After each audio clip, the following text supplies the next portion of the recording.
Well, this is a named lecture series named after William Howard and Hazel Butler Peters. And so I want to just give you a little bit of info for them, and then I'll introduce the speaker. Hazel Butler was the fifth child of John Topham and Susan Elizabeth Red Butler. She was born in Douglas, Arizona in 1912. Their family moved to Arizona, where she attended and graduated from the Arizona State Teachers College in Education in 1934. She taught school in Mesa, Arizona, and then met William Howard Peters in Phoenix in 1941. Howard had graduated with an MBA from Stanford and volunteered for military service for World War II. When he returned from the War of the Pacific in 1945, he and Hazel married in Pasadena, and they and their two children grew up in Glendale. Hazel was active in community and LDS church activities. Howard served as a city council member and mayor of Glendale in the 1960s. So we welcome you to the Hazel Peter Butler's lecture. Our speaker today, Brian Cannon, is the Neil L. York Professor of History at Brigham Young University and current chair of the History Department. He received his BA at BYU, his MA at USU, Utah State University, and PhD from the University of Wisconsin-Madison. Cannon directed the Charles Redd Center for Western Studies from 2013 to 2018. He's written or edited 6 books and 24 articles and book chapters on Western, Mormon, and rural history topics. His books include titles such as Reconstruction in Mormon America, that was just published a few months ago, The Awkward State of Utah, Coming of Age in the Nation, Immigrants in the Far West, Historical Identities and Experiences, Reopening the Frontier, Homesteading in the Modern West, the topic for today, Utah in the 20th Century, and Remaking the Agrarian Dream, New Deal Rural Resettlement in the Mountain West. He served as the president of the Agricultural History Society and the Mormon History Association. Let's give him a big BYU welcome.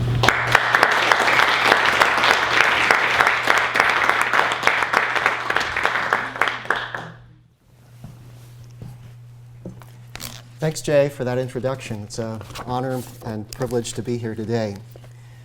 So 157 years ago, the Homestead Act was passed, climaxing decades of widespread crusading for a giveaway of the nation's public lands. Early on in his classic study, Virgin Land, Henry Nash Smith briefly explored the ways that the Homestead Act and homesteading figured in popular culture. But scholars have been slow to follow up on his lead and to push that into the 20th century and beyond. That omission is strange because, as Richard Edwards has observed, in the founding myths of the Great Plains, and we might add the West at large, none is more powerful than that of homesteading.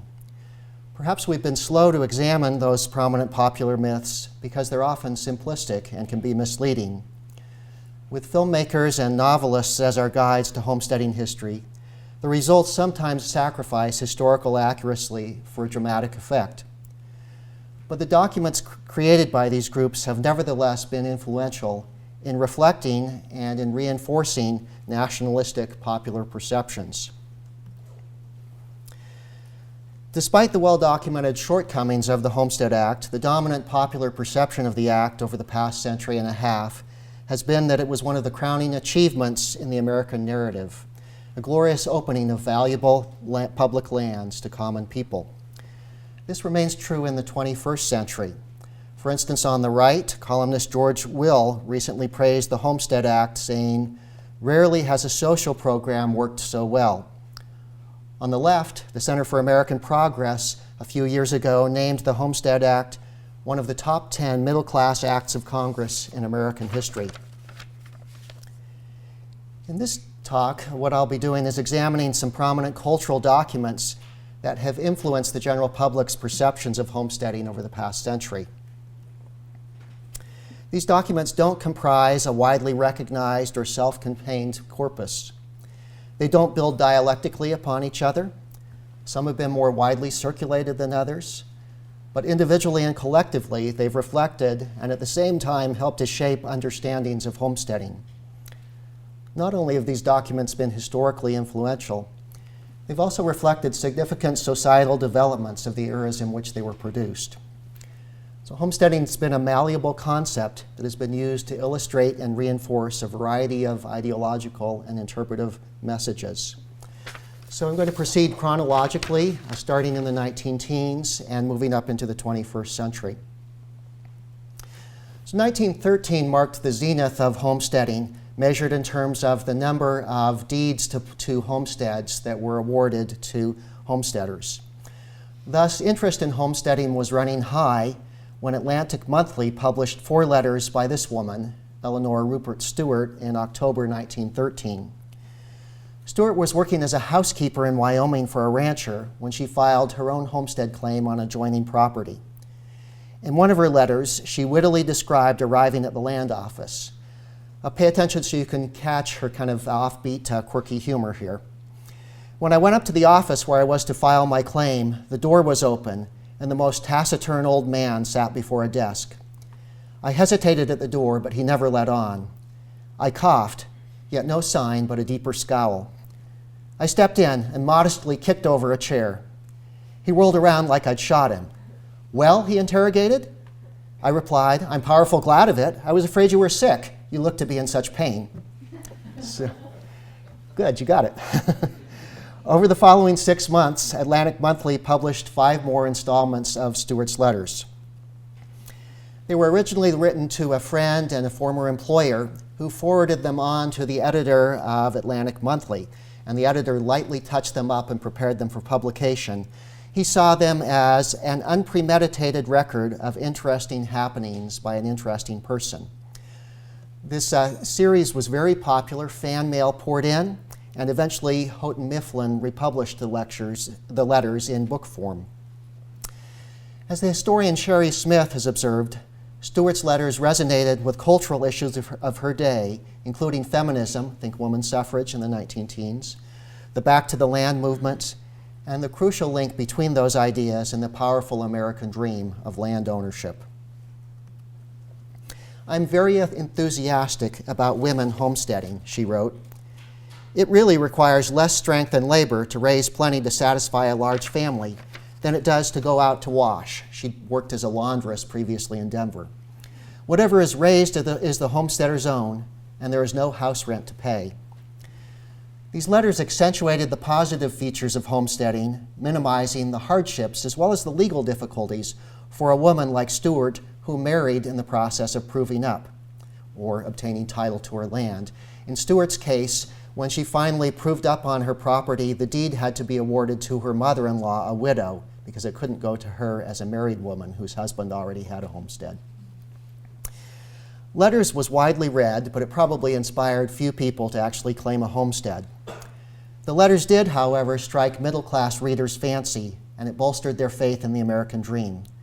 Stewart reported that an 84-year-old reader, quote, "wrote me that she had always wanted to live the life I am living, but could not, and that the letters satisfied her every wish. She said she had only to shut her eyes to see it all, to smell the pines and the stage," end quote. So by the 1910s, feature films were competing with books and magazines as sources of entertainment and information, and films set in the countryside were extremely popular. It's where most viewers had grown up. The earliest feature film focusing on homesteading was Oscar Michaw's 1919 film, The Homesteader. The film unfortunately hasn't survived, but we do have some stills, including this one, from the film. And we know somewhat about the arc of the storyline because it followed very closely Michaw's partially autobiographical novel that was also entitled The Homesteader. The son of former slaves, Michaud had traveled to South Dakota in 1904 to homestead. He moved into a sod house, and for a time he prospered. But in 1911, 7 years after he arrived, a drought along with grasshoppers and cutworms ravaged his crop and left him badly mired in debt. 2 years later, creditors foreclosed upon him and he lost his homestead. So having failed as a homesteader, he turned to writing about homesteading and producing movies as a way of trying to make good on that homesteading venture. Here's a poster for his film.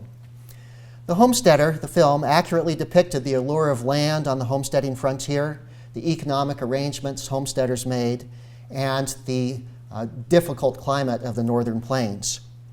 The main character is an African-American homesteader named Jean Baptiste, who leaves Illinois and goes out to South Dakota to homestead because he believes that, quote, the West was the place for young manhood. Here was the unbroken prairie all about him. Here a young man could work out his destiny. Baptiste moves into a sod house and he buys equipment from a neighboring homesteader who's leaving and going back to the city. By the time he turns 23, his land's worth a fortune. Then his good fortune runs out. Drought ensues, land values plummet, and Baptiste and his neighbors try to no avail to unload their land. And he and his wife, who are pictured here, become estranged from each other in the face of these economic difficulties. To this point, his experiences mirror quite closely those of Michaud. But unlike Michaud, the fictional Baptiste raises enough money to redeem his repossessed land.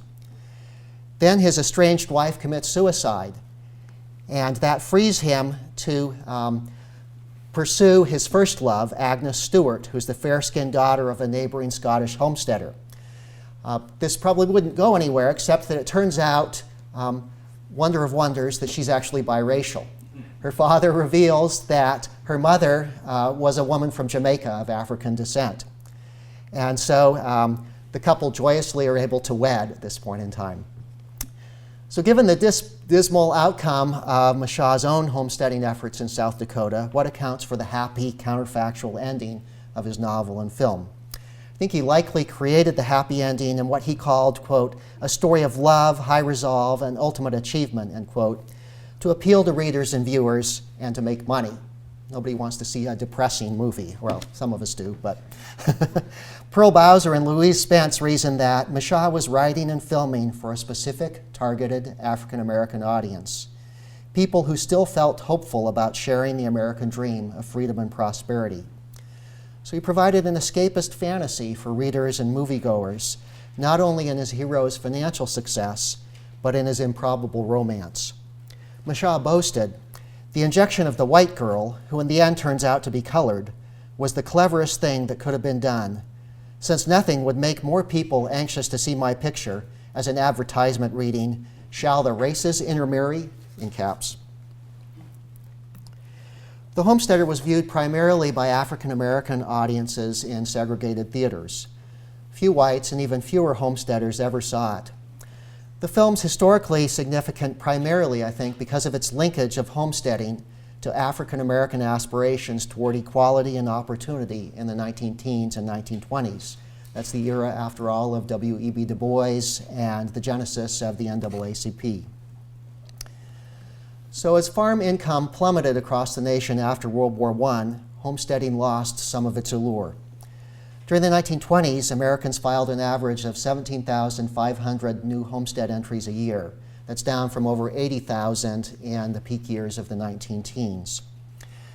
The public's reduced interest in homesteading in the 1920s may not have directly influenced novelists, but the decade's most influential literary treatment of the topic, Ole Rovag's Giants of the Earth, nicely complemented the national mood. Here's Rovag. He came to America as a young man, aged 20, from Norway in 1896, went out to South Dakota, worked as a farm laborer. He was unimpressed with the plains landscape. He later recalled the countryside was very monotonous, almost nothing except prairie, and he didn't like farm labor either. In a letter written to folks back home, he wrote, I do not enjoy life here. I go here stomping and mumbling to myself among cows and pigs. So he traded farm life for life at the university as quickly as he could, and after he obtained a bachelor's degree, he settled in as a writer and teacher at St. Olaf Academy in Minnesota. In 1923, he bivouacked in a rustic cabin that he'd built on the shore of a lake in northern Minnesota and began writing his novel, Giants in the Earth. As he wrote, he plied his father-in-law, who had homesteaded in South Dakota, for information on homesteading. And the information he received was of inestimable value to me, Rovag later wrote. Some of the incidents in my novel, many of them in fact, are taken from the stories he told me. Rolvag completed his novel in Norwegian in 1924, and after an English translation was completed in 1927, it was named a Book of the Month Club selection and sold 80,000 copies within 7 months. The novel portrays immigrants' enthusiasm for homesteading. Land? Good God, Per Hansa, what are you talking about? Take whatever you please, from here to the Pacific Ocean, says Per's friend Tonsetten. Although Rolvag's in-laws were successful homesteaders, his novel depicted the homestead as a living hell for women, fitting nicely with the reluctant woman pioneer stereotype that was gaining currency early in the 20th century. Berit Hansa's foreboding impressions of the Tonsetten homestead foreshadow her own ordeal. Was this the place? Here? Could it be possible? She stole a glance at the others, at the half-completed hut, then turned to look more closely at the group standing around her. And suddenly it struck her that here something was about to go wrong. So the hardships of homesteading drive Berit to the brink of insanity, and Rolvag's description of Berit's reactions was likely inspired by tales that he heard from his in-laws. For instance, his wife's uncle told the story of a Mrs. Power who, quote, actually broke down and cried when she arrived at a relative's homestead. I can well remember how sad and downhearted old Mrs. Power got when she realized that we had a place to crawl into, and they had nothing but the covered wagon, and did not know where they would find a place yet to start their home, end quote. So far more sophisticated literature than Stewart's letters or Mashaw's novel, Giants in the Earth countered the favorable depictions of homesteading in those works. It's interesting to me that Rolvag, who never homesteaded, is the one who advanced those more negative views of homesteading. His novel garnered acclaim not only because of its fine writing, but because it reflected the urban lifestyles and preferences of most academics in a decade when cities were culturally ascendant. The literary historian and critic Vernon Parrington praised the novel's treatment of the psychological dimensions of homesteading. It laid bare the men and women broken by the frontier, the great army of derelicts who failed, and the cost of it all in human happiness, he wrote. So in American culture at large, in the 1930s, the most influential treatments of homesteading were the works of Laura Ingalls Wilder and her daughter, Rose Wilder Lane. How many of you have read at least one of Laura Ingalls Wilder's novels? They're pretty standard fare. And so far more Americans learned about homesteading through Wilder's work than through Giants in the Earth, even though that continues to be assigned reading in some high school history courses or in literature classes. So here's Laura Ingalls Wilder. She began writing a story about her childhood in collaboration with her daughter Rose in the late 1920s as a memorial to her father. The resulting manuscript, Little House in the Big Woods, was published in 1932, and 7 other novels for children about life on the frontier followed over the next 11 years. 3 of those novels, By the Shores of Silver Lake, The Long Winter, and These Happy Golden Years, discussed the homesteading ventures of Laura's parents, her husband, and her neighbors. Wilder's books attracted early and sustained attention and praise from children's librarians, publishers, and teachers. 5 of her novels were named Newbery Honor Books, and in 1940 the American Library Association recommended The Long Winter, with its discussion of homesteading, as an ideal teaching tool for study about the pioneers. From that point onward, virtually every guide to children's literature listed and endorsed Wilder's books. And after World War II, General Douglas MacArthur requested that Wilder's novels be translated into Japanese for educational use in Japan during the American occupation, to inculcate American values among the Japanese. The books shaped young readers' understanding of homesteading and pioneering for generations. Wilder structured her novels to emphasize what she called the values of life: courage, self-reliance, independent, integrity, helpfulness, cheerfulness, and humor. Consequently, most readers came away from the books with positive impressions of homesteading, although Wilder and her husband had actually failed on their homestead.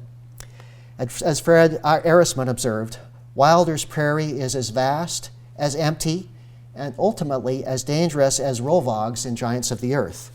but for all its hazards, it carries none of the menace.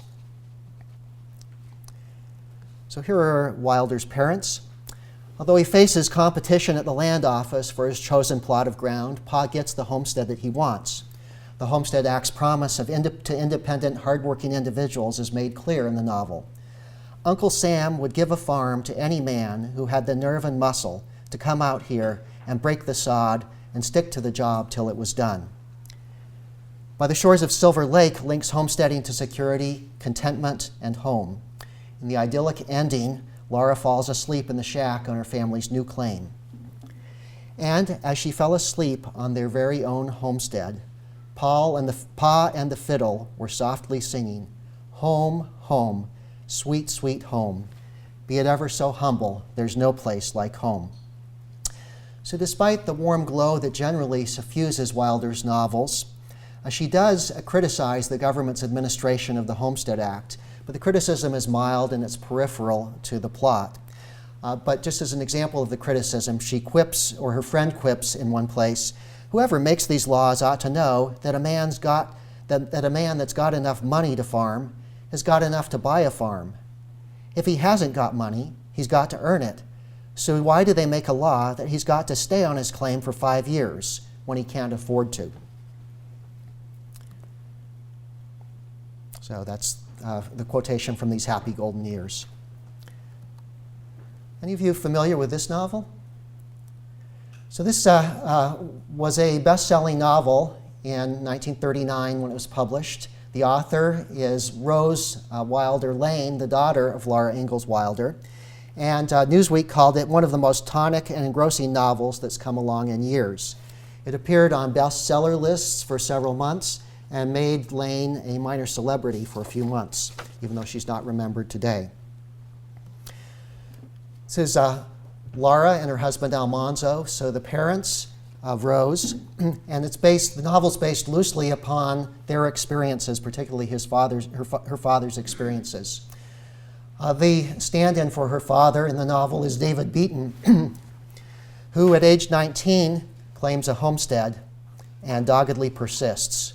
Rose's own father, Almanzo, had told her, "My life has been mostly disappointments." And to an extent, the novel reflects those disappointments. The book opens with David's father reflecting that, quote, "Most of the homesteaders he knew about had been starved out. Some were still starving," end quote. But David's imagination is fired with the prospect of obtaining 160 acres of rich virgin land, sure to be worth town lot prices within a few years, for nothing. 4.5 years later, on David's own homestead, he and his wife and children still occupy a tiny sod house with 2 poor rooms, meagerly furnished, the unpainted shelves against patched muslin walls. He has a poor field of wheat and yellowing corn rows unfenced on the prairie. Hired men are better off, Lane tells us. But his hope sustains him. "I'll prove up," that is, gain title next August on 320 acres of as good land as there is in this country, he predicts. After he obtains title to the land, when he tries to mortgage it, the banker demurs. And when David's father comes out for a visit, David confesses that he's deeply in debt. "I've been on this claim 5 years, and today it's not worth a hoot in Hades. I started with as good as $1,500, and I put 5 years' work on top of that and sunk it. I couldn't sell out today, every jot and tittle I own, and pay over half what I owe." So to this point, the rhetoric matches the mood of Giants in the Earth. But then, having admitted failure, David reverses course in the final paragraph of the novel. The novel concludes with these words, "But this is good country. I'll be right here, Father, when this farm's worth something." So in a review of the novel published in the New York Times, Fred Marsh praised the book. Its only false note, he complained, was that ending passage, which leads one to believe that David conquered. This seemed unrealistic to Marsh. "Some did and do conquer," he admitted. But the odds. Marsh pointed out that even Lane's own father had failed on his homestead. His criticism, reflecting the hard-bitten realism common of the Great Depression, provoked a spirited rebuttal and defense of homesteading from Lane, who's pictured here. Lane was staunchly opposed to New Deal and New Deal social programs as a stand-in for laissez-faire capitalism. And so She believed that Americans in the Depression needed the persistence of her novel's main character as a model of how to get by without government assistance. Homesteading for Lane validated the American dream, proving that hard work eventually pays off. She retorted in a letter to the New York Times that the majority of homesteaders who'd settled in the Dakotas in the years covered by her novel had remained, she claimed. Acknowledging that economic downturns and erratic precipitation plagued them, she reminded Marsh that they also made lots of money in years of good precipitation. And she averred that most Dakotans who were still living out on their homesteads and farms in 1939, with the worst of the Depression being over from her perspective, were saying, "I'll be right here when this farm is worth something." So during the 1940s and 1950s, many Americans spent every Saturday afternoon at the movies, and what they saw were Westerns. These Western films and novels, and the novels upon which many of them were based, touched the lives of virtually everyone who lived during the era, Jane Tompkins avers. Mid-20th century Western films and novels featured homesteaders primarily in action-packed, violent feuds with free-range ranchers and cowboys over land. Abilene Town is one example of that. Day of the Outlaw is another example of that. The classic cinematic depiction of homesteaders is the 1953 motion picture Shane, directed by George Stevens. This quintessential Western film was based on a Jack Schaefer novel, and Schaefer learned most of what he knew about the West from reading popular histories, which he liked to do for recreation. And Schaefer took away from his reading the idea that you had to be individualistic and self-reliant in order to succeed in the West. So Schaefer's novel didn't do very well initially. It sold 15,000 copies over a 2-year time period. But then it was discovered by the filmmaker George Stevens, who decided to turn it into a film, and he hired the famous Western novelist A.B. Guthrie to write the screenplay for the movie based on the book. Following its release, the movie garnered 5 Academy Award nominations, and it ranks today among the most familiar and highly regarded Westerns. In the film, Starrett, the homesteader, tells his hired man Shane that running cattle on an open Starrett tells Shane running cattle on an open range can't go on. It takes too much space for too little results. The cattleman, Riker, stakes his claim to the land upon the fact that the ranchers were there before the homesteaders. We made this country. We found it and we made it with blood and empty bellies. We made a safe range out of this. Some of us died doing it, but we made it. Then people move in who never had to rawhide it through the old days. They fence off my range and fence off my water. Homesteader Starrett retorts, "I'm not belittling what you did, but you didn't find this country. There were trappers here and Indian traders before you." And he says that while Riker only wants to grow beef, the homesteaders want to grow families, to grow them good and strong the way they were meant to be grown. So thus you have the tension between those seeking individual advancement and those seeking the advancement of their families and communities. So let's watch a little excerpt where the interchange between the two continues. Howdy, Starrett. Expecting trouble? I don't want no trouble, Starrett. I came to inform you. I got that beef contract for the reservation. Did it take this many of you to tell me that? I mean business. Then you tend to your own. That's just what I'm doing. I'm telling you now I'm gonna need all my range. Now that you've won me, would you mind getting off my place? Your place? You're gonna have to get out before the snow flies. And supposing I don't? You and the other squatters. Homesteaders, you mean, don't you? I could blast you out of here right now. You and the others. Now, you listen to me. The time for gun blasting a man off of his own place is past. They're building a penitentiary right now to Joe, that's enough. take care of.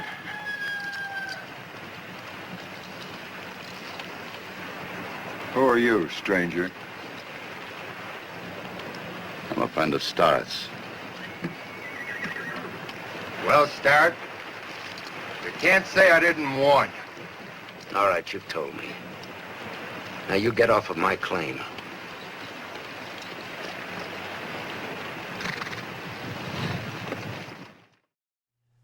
So the film winds up with Shane killing both Riker, the rancher, and his hired gun. And then Shane rides off into the sunset, up into the mountains. So in all of these films that deal with homesteading, homesteaders are portrayed as law-abiding families whose tenure on the land promotes law, order, and civilization. It's a photograph taken in the 1950s of a modern homesteading family up in Idaho. A lot of people don't realize that you could continue to homestead up into the 1970s. But these images spoke to the interests and values. These images and these films spoke to the interests and values of Americans in an era of increasing home ownership, high birth rates, and a strong emphasis upon marriage and motherhood. Jane Tompkins characterizes most Westerns as a narrative of male violence, in which women are either pushed out of the picture completely or are assigned roles in which they exist only to serve the needs of men. Western, she argues, swept away a whole network of familial and social relationships and domestic dramas. So in this regard, Westerns that portray homesteaders as ideal citizens because of their focus on the family are somewhat distinctive. Home and hearth and domestic concerns don't drive the plot of Shane or Abilene Town, but family values do ennoble the homesteaders in their contest with the ranchers.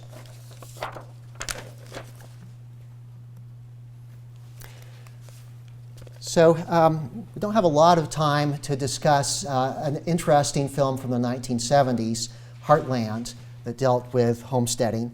But the women's movement in the 60s and 70s spurred the creations of women's studies and women's history programs and focused significant scholarly attention on women's involvement in homesteading as an antidote to the stereotype of the reluctant woman pioneer. And it's not surprising in this milieu that Eleanor Pruitt Stewart's letters that we talked about at the beginning of this presentation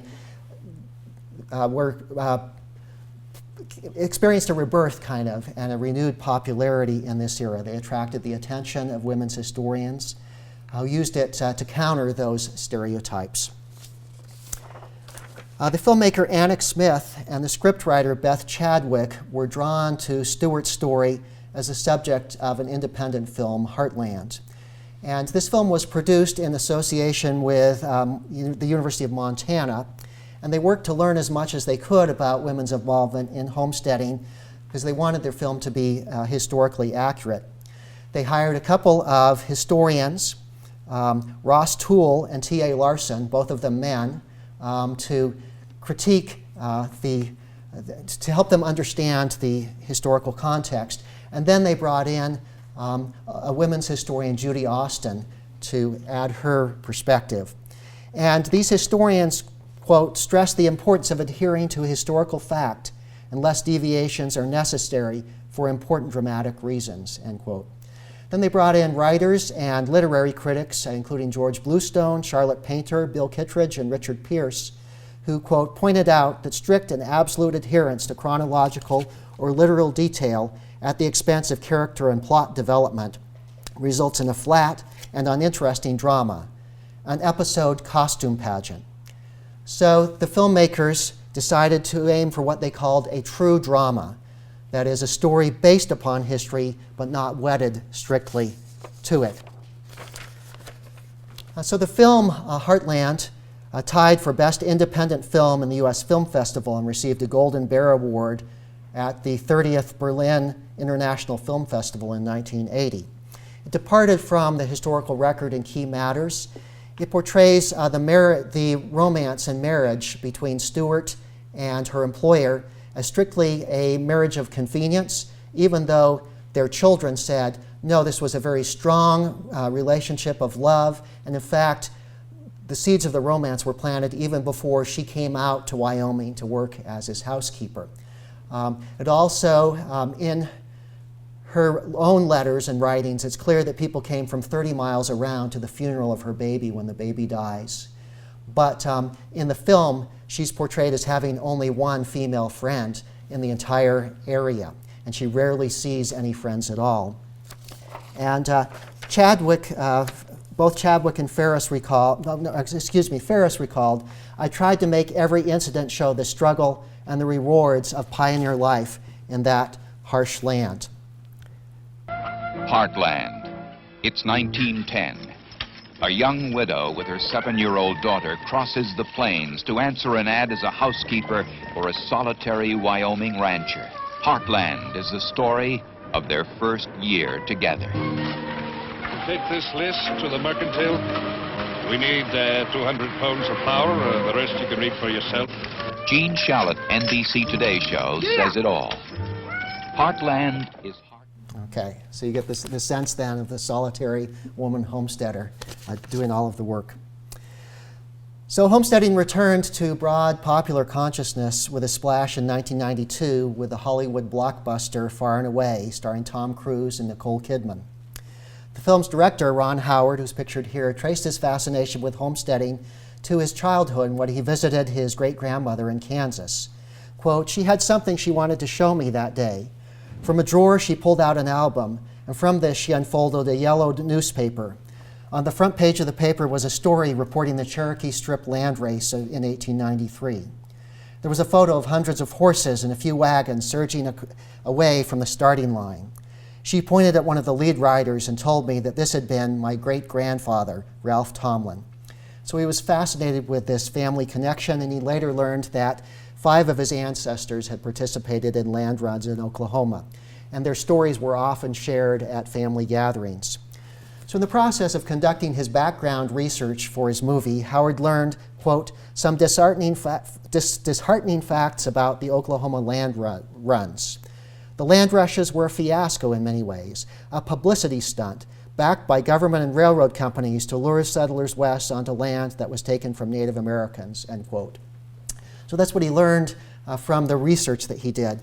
But he decided not to feature that negative view because he concluded that many people like his ancestors who participated in the land run were innocent about the inner workings of the system.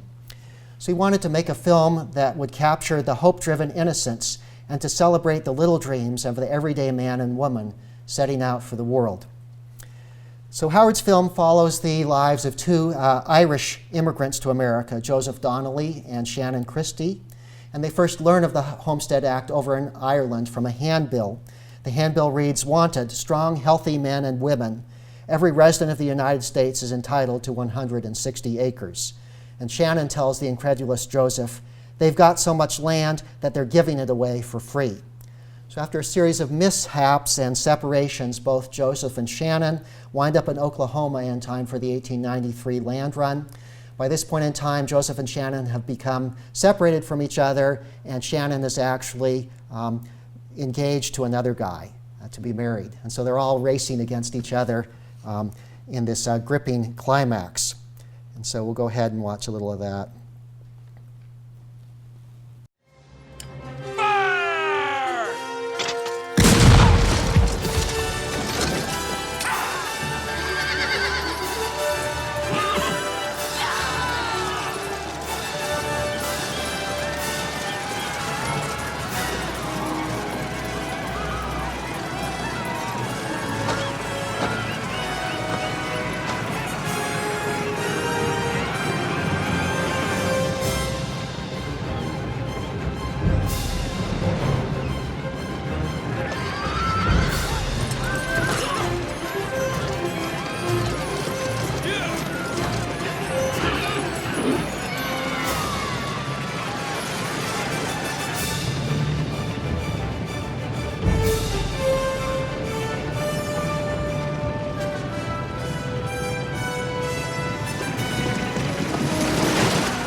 Okay, so it goes on with lots of drama for about 5 minutes. And some critics said that was the best part of the film, actually, was those 5 minutes. So in a gripping climax that brings the individualism of the homesteaders into focus, Joseph races against Shannon on horseback, and Joseph actually falls off of his horse and is wounded. No, actually, he gets off the horse. He's trying to plant his stake into the ground, his flag, to claim his homestead, and then he's run over. And Shannon is right behind him. She jumps off her horse. She abandons her suitor. She races to his side. And then together, they plant the flag on the homestead. And Joseph said, "This land is mine, mine by destiny. and he turns to Shannon and says, "It's the land of your dreams." So film critics were generally unimpressed with the ending. They thought that it was sappy and contrived, but they did like the wide-angle lens and the Oklahoma land rush scenes. The film grossed $138 million, though, and it acquainted many viewers of the rising generation with homesteading.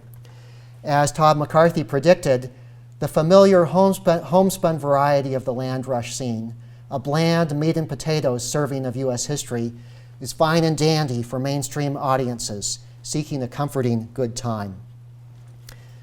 So around the time that Far and Away was being filmed, there was a back to the land movement called homesteading that was unfolding.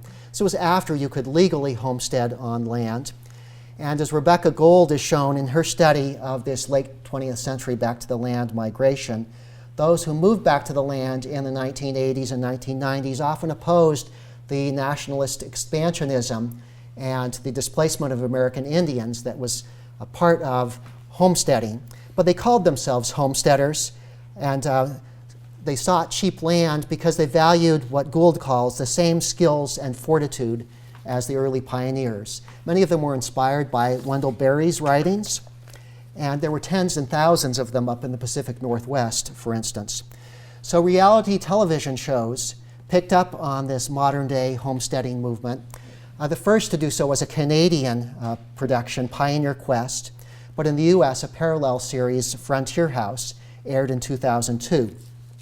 It was produced for public television by Simon Shaw, and the series aspired to be one of the few accurate representations of homesteading life. So historians were employed by Shaw to advise him as he was making the film. And the miniseries follows the experiences of 3 modern families from the city who were selected from over 5,000 applicants, which tells us something about continued interest in homesteading. So these families are given crash courses in how to build a fire, how to cook over a fire, how to build a log cabin, whatever, and then they're sent out to try their hand at homesteading in this reality TV series.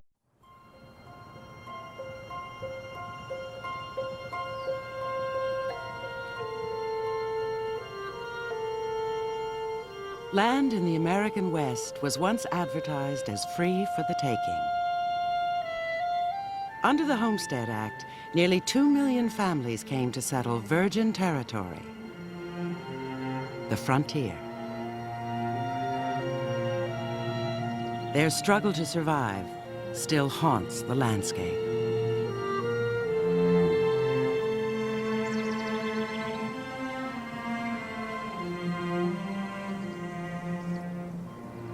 Even today, the quest for the American dream echoes loudly.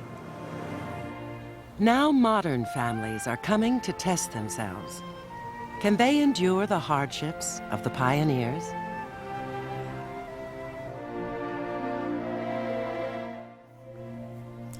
Okay, so they leave their SUVs there, and they get in wagons, and they go out for a couple of days in the wagons, and then one of them has to build a log cabin, the other moves into a dilapidated shack that they have to repair, and they have to live there for 4 months and to break ground and plant crops and harvest. And these are the 3 families pictured here, and viewers were more taken with the domestic dramas associated with these families.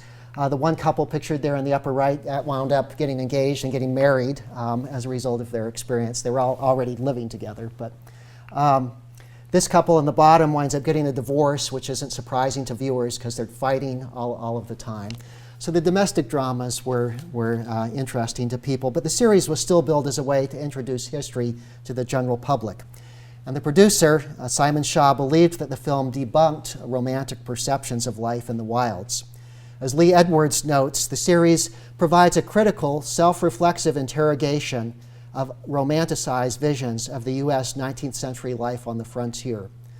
Still, the film's key intended message is triumphalist, according to Shaw, that every homesteader deserves our admiration for daring to dream of a better life. And in this respect, as Edwards concludes, the show ends up reinforcing the idea that the American West establishes American exceptionalism by fostering freedom, individualism, and opportunity. So in conclusion, collectively, what do these documents from the past century reveal? Over the past 100 years or so, novels and films have accurately portrayed homesteading as a broad-based enterprise that involved African Americans, immigrants, and women, as well as native-born men. Most works have focused on the saga of individual homesteaders rather than on the government policies and the operations of the law itself. Without exception, these works valorize the homesteader's tenacity, work ethic, and family values. Only one of them, Giants in the Earth, seriously questions the prudence of homesteaders' decisions, although many show the difficulties of homesteading. Scholars have shown that under half of those who filed claims to a homestead gained title to their farms. They've demonstrated that 160-acre homesteads were well suited to the region east of the 98th meridian, but were woefully inadequate on the high plains and in this part of the country, where failure rates were much higher than 50%. These perspectives have rarely penetrated popular literature and film.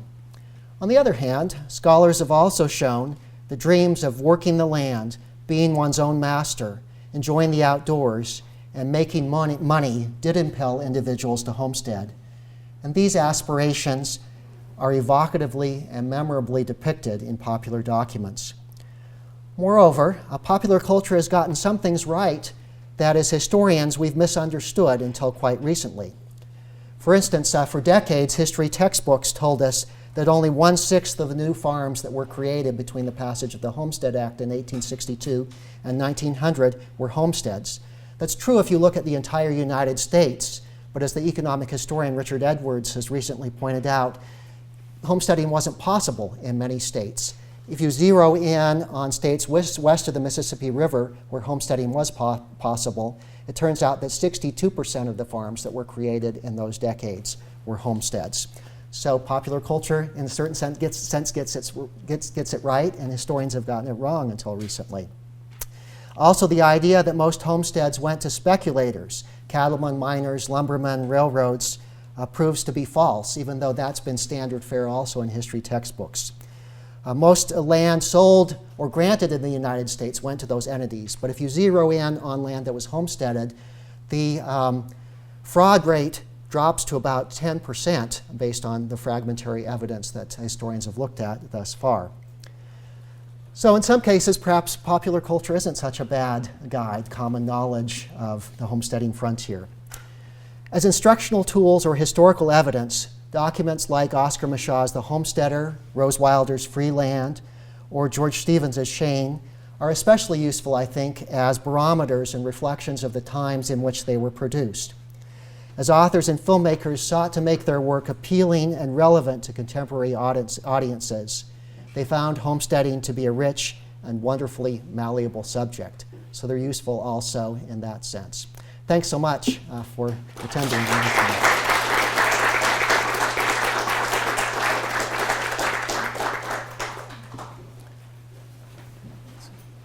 So our time's up, but I'm happy if some of you want to stay and have questions. I'm happy to address any questions you might have.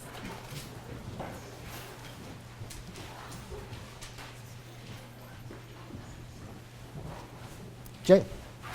How many homesteads were filed from 1862 to the 1970s? Oh gosh, I wish that I had the numbers right in front of me. I don't. It's hundreds of thousands of homesteads. Yeah. So. When did it officially become defunct? So it's the Federal Land Management Policy Act in 1976 that limits future homesteading. You still could continue to claim land in Alaska for another 10 years, and after that point in time, you could no longer claim land. So, Brendan? I have a couple of questions from online. This is from Andrea Radke-Moss. She says, typically historical journals' accounts of Western experiences tend to be from male perspectives, but homesteading narratives seem to be more weighted towards female accounts. Narrative novels, even though they're writing about male characters. Eleanor Pruitt-Stewart, Laura Ingalls Wilder, Grace Fairchild, Rachel Koff, Mari Sandoz, so forth. How much of our views of homesteading are gendered in the way we're reading both female and male homesteading experiences through the lens of women authors and narrators? Gosh, that's a really good point and a really good question. Yeah, it's interesting that women were not the majority of homesteaders, but if you include, in terms of people who filed land claims, but if you look at the family unit, there were nearly as many women, if not more women, than men on those homesteads, because you have a lot of single women homesteading. You also have some single men homesteading. But to the extent that they're discussing the experiences of their families as women, or the experiences of their husbands or fathers, the way that Rose Wilder Lane is, that's really interesting. It is a gendered perspective. It'd be, yeah, that's a really good point. So, Jenny? I remember hearing stories, and I don't know how representative these are, of women left to run the homestead while the husband went out to make money, which you alluded to being a real need. Do we have any sense of how prevalent that was? It was really common for people to have to leave the homestead in order to make ends meet. And because of the residency requirement, it depended on the land office. Some agents simply looked the other way and allowed people to leave. And there are lots of instances of single men and single women who would leave for a long time, leave their claim, and still be able to count it as part of the residency requirement. In other places, you could leave during the winter when you really couldn't be making many improvements on the land. But there are lots of instances, usually it was the breadwinner in the family who would leave, and then the rest of the family who would be left behind. That continues into the 1940s and 50s with modern homesteaders that I've read about, where men would leave and go into town in the week to work, and the rest of the family would be left with the woman, with the mother, holding down the fort, and in some cases working to make improvements on the homestead during the week in addition to caring for the children. John? You described with these more modern people who called themselves homesteaders, even though they were not, they were just back to the land movement, and so it took the values, some of the values of the homesteaders, real homesteaders, and twisted them. And it seems to me that what's happened to those values today? Because a lot of them are held by people who are completely anti-government, and so that's in some ways ironic. And those people question the Taylor Act and everything. And I wonder if you have a comment on how those values have been modified and transformed with that group today. Yeah, so they've been interested in trying to replicate the independence of the homesteader, the idea that you can be your own boss, even to the extent of cutting yourself off from the grid. The traditional homesteaders were, in many cases, eager to have roads and railroads built into their country so that they could be reintegrated with the community. But yeah, that's the objective of many of these contemporary homesteaders. And in fact, the last person to gain title to the land under the Homestead Act up in Alaska was a veteran who wanted to be a mountain man, essentially. He was a recluse, a hermit. He's a trapper, and he lived out on his own, and that was his version of the Homestead Act. So yeah, they've taken elements of homesteading and rejected the larger governmental policies associated with it. Although in the case of this last actual homesteader, he did take advantage of the government policy of homesteading. So. Brendan. Another question from a student online asks, were there any Eastern Indians that left reservations or homes in the East to go west to claim homesteads after the Civil War? Not Dawes Act allotments of Western tribes, but Eastern natives as transplanted homesteaders. Okay, so yeah, the Dawes Act was the primary means by which American Indians could acquire homesteads. After they became American citizens under the Indian Citizenship Act, they were eligible to file homestead claims. There were almost certainly some American Indians who filed lands under the Homestead Act.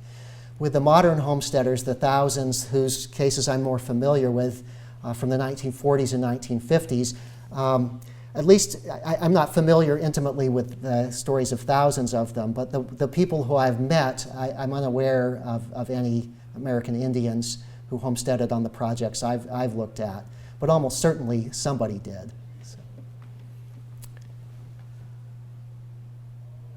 So in keeping with that, and with the 1918 movie that you showed, that talked about, how diverse was this group of homesteaders? I mean, it was interesting to have all African American cast. And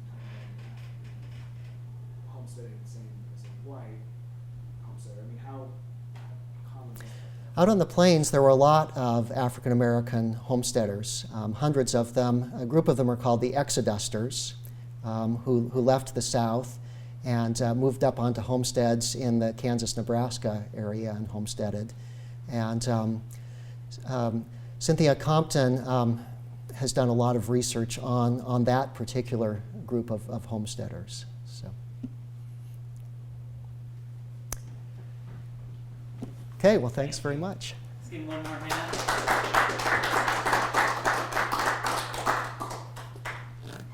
We want to present you with this and Thank you. checks in the mail. Thank you. Thanks so much for being here. Thanks, Brian.